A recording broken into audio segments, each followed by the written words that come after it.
Inferno in Manchester, the 1979 Woolworths tragedy, an ordinary Tuesday turned nightmare, May 8th, 1979.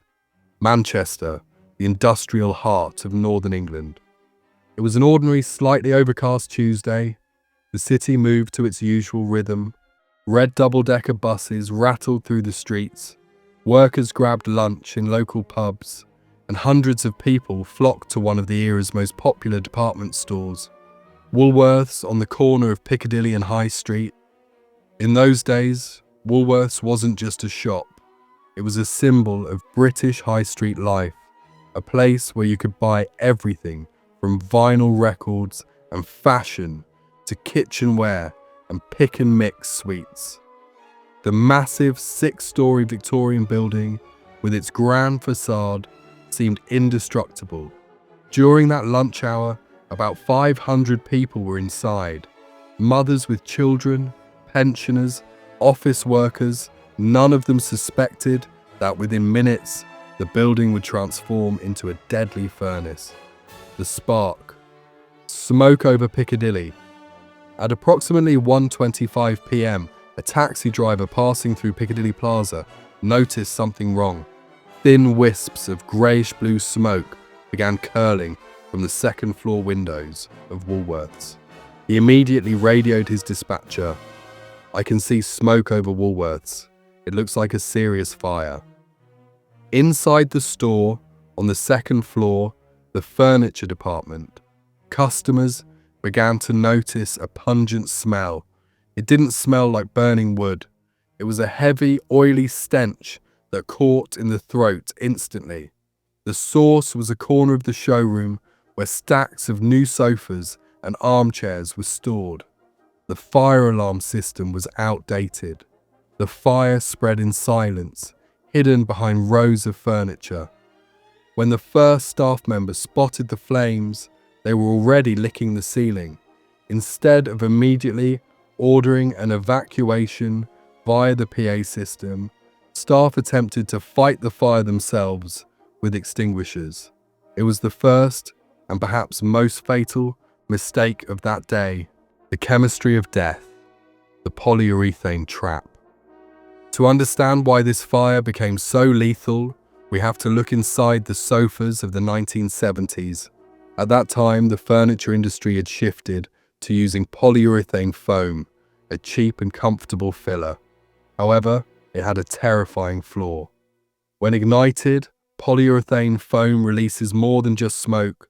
It produces a deadly cocktail of carbon monoxide and hydrogen cyanide. Within 2 minutes, the second floor was filled with an impenetrable, pitch-black smoke. This smoke was so thick that people couldn't see their own hands. But the worst part was the gas. One breath of this chemical mix caused instant unconsciousness. Customers in the restaurant on the same floor never had a chance. Many simply slumped in their chairs, falling into a sleep from which they would never wake. Panic and locked exits. By 1:30 p.m, the Manchester Fire Brigade received the first call. Engines from across the city raced toward Piccadilly. Inside Woolworths, chaos had erupted. Fire and smoke had cut off the stairwells. Panicked shoppers ran toward fire exits, only to find a second nightmare.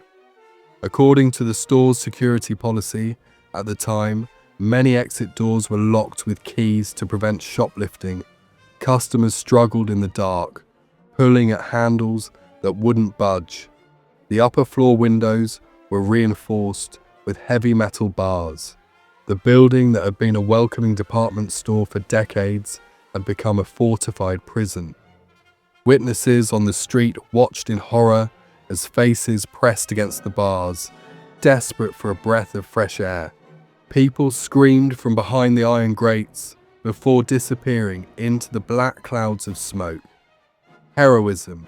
Amidst the ruins, firefighters arrived quickly, but they faced an uphill battle. The old building had a complex layout with hidden voids that allowed the fire to jump floors in seconds.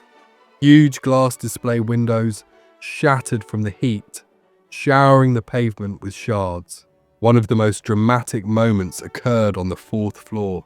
A group of people was trapped in a dead-end corridor. Firefighters on turntable ladders tried to reach them, but the bars on the windows made entry impossible. Rescuers had to use hydraulic cutters while balanced high above the street in blinding smoke. Seconds mattered. Several people were pulled out just moments before the floor beneath them collapsed. The aftermath, lessons written in blood. The fire was finally brought under control by the evening. When rescuers entered the 2nd floor, the scene was haunting.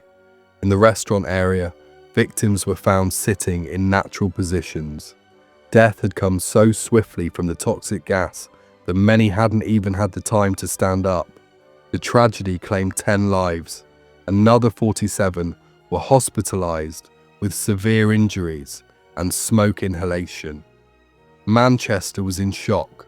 For days, the charred shell of the building was surrounded by flowers. The investigation identified the cause: a faulty electrical cable in the furniture department. A tiny spark landed on flammable foam, and within minutes, the building was doomed. But public anger was directed at the laws that allowed a death trap to operate. A legacy of change. The 1979 Manchester Fire was a turning point. It led to radical changes that protect us today worldwide. First, it prompted a total ban on the use of dangerous, untreated polyurethane foam in domestic furniture. The Furniture and Furnishings Fire Safety Regulations became the gold standard for Europe. Second, fire safety rules in retail were rewritten. Keeping fire exits locked became a criminal offence. Automatic sprinkler systems became mandatory for large retail spaces. If sprinklers had been active that day, the fire would have been extinguished at its source. Conclusion: British nostalgia. Today, a modern building stands where Woolworths once was. Piccadilly is as busy as ever, with people rushing to new shops. But a small memorial plaque nearby serves as a quiet reminder of those 10 people who went shopping on a Tuesday and never came home. The Woolworths tragedy reminds us how fragile life is and why the invisible rules of safety we see in malls today are so vital. We remember this event not just for the tragedy, but for the lessons that saved countless lives in the years that followed.